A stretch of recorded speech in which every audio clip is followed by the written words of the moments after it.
What comes to your mind when you hear the name Christopher Robin? If you thought about Winnie-the-Pooh, you probably grew up with Disney cartoons.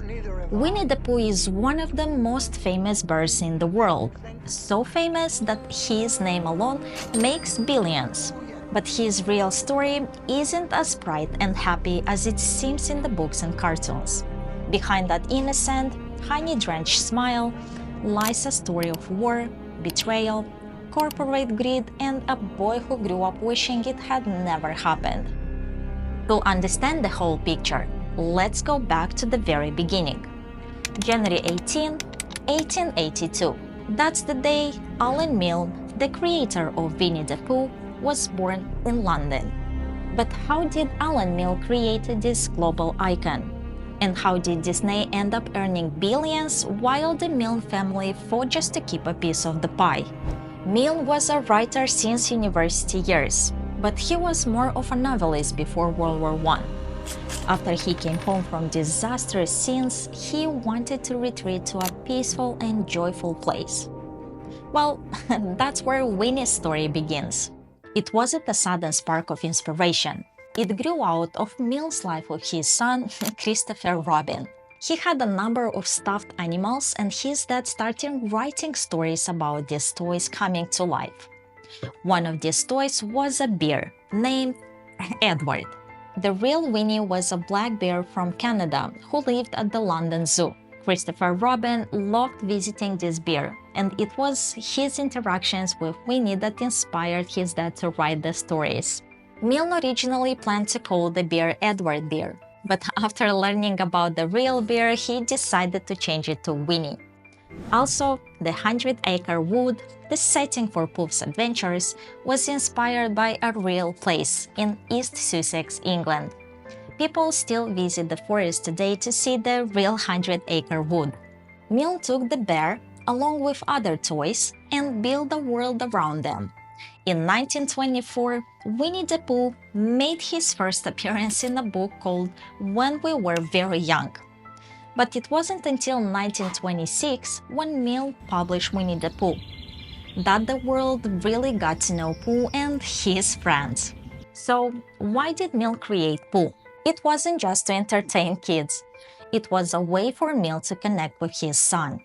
He wanted to create stories that would bring Christopher Robin's toys to life in a fun and imaginative way.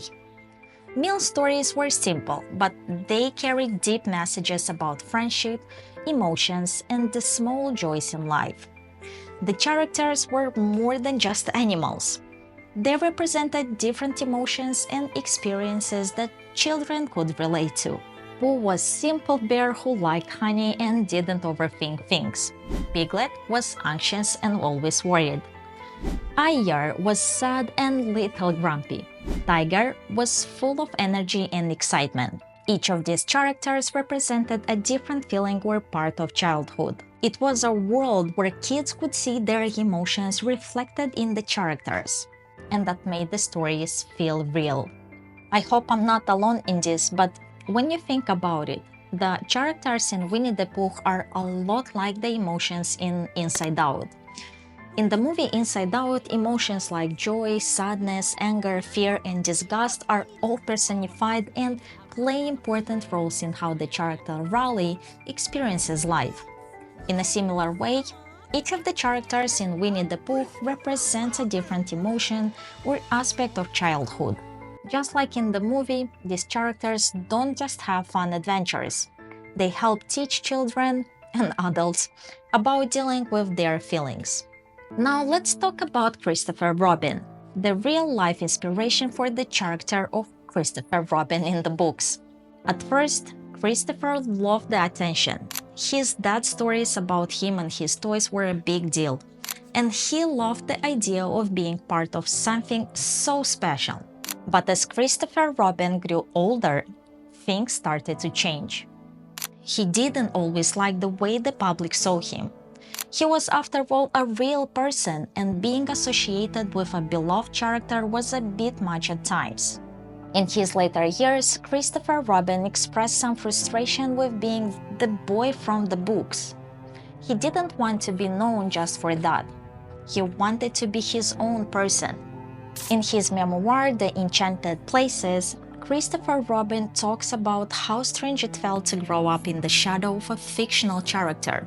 It was a tough thing to deal with, especially when he was just trying to figure out who he really was. It's something that many kids, especially those who grow up in the public eye, can relate to. But eventually, Christopher Robin came to accept his connection to Pooh, and he was able to find a way to live with it. Still, there was a certain bittersweetness about it. In 1961, after Milne's death, the rights to Winnie-the-Pooh were sold to the Walt Disney Company. This wasn't a decision that Milne made, but rather his family. At the time, the family needed money, and selling the rights to Disney seemed like a good way to secure financial stability. Disney, with its massive resources and marketing power, was able to bring Pooh and his friends into the mainstream in a way that Milne never could have imagined. Disney wasted no time. They turned Pooh into a global brand, and it became a massive success. Disney made millions, and Pooh became one of the most recognizable characters in the world. But while this brought financial success, it also sparked some legal battles. Milne's family, particularly his son Christopher Robin, didn't always agree with how Disney handled the character. There were ongoing disputes about how the character should be portrayed and whether the rights were being used in a way that honored Milne's original vision. Over the years, Disney has made billions of dollars from the Winnie-the-Pooh franchise. The character has appeared in countless TV shows, movies, books, and merchandise. Pooh's friendly face is everywhere, from stuffed animals to the theme parks. It's safe to say that Disney has made a lot of money from the simple bear who just loves honey. However, these profits haven't come without legal issues. The Milne family, particularly Christopher Robin, had some ongoing issues with how Disney used the rights. There were disputes about how the character should be portrayed, how much control the family should have over the use of the characters, and whether the money made was being fairly distributed. These legal battles have been long-running, and while they've been mostly settled, there is still some tension about how the characters are used today. Today, the characters from Winnie-the-Pooh are still as popular as ever. Disney continues to use Pooh and his friends in movies, TV shows, and merchandise. As for Christopher Robin, he passed away in 1996. His legacy, however, lives through his father's stories and the ongoing popularity of Pooh. It's a bittersweet feeling for many, knowing that the boy who inspired these stories wasn't always comfortable with the fame that came with them. But in the end, his role in bringing Pooh to life will always be remembered. Thank you for watching. I'm Natasha, and see you tomorrow.